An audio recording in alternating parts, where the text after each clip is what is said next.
So let's quickly turn to how we make all this information relevant.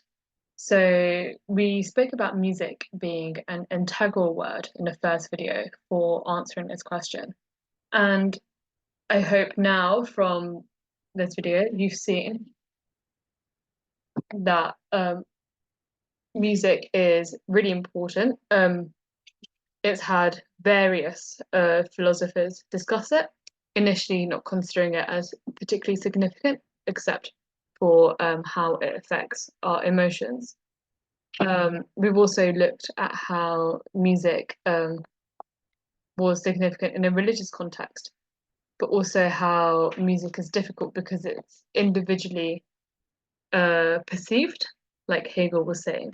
So within the sources, it's very difficult to actually pinpoint music or to find, his music surviving throughout the ages.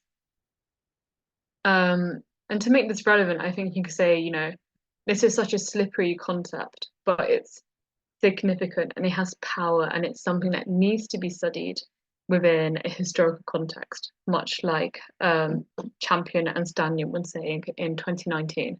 So when you answer this question in introduction, make sure you point out what Champion and Stanion were saying and say that you're almost responding to them as a historical call.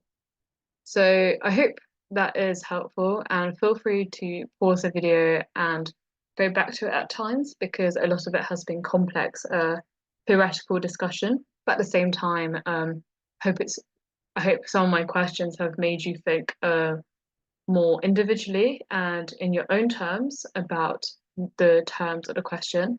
Remember that it's really important to formulate your own opinion and not just follow what I'm saying or what other historians are saying.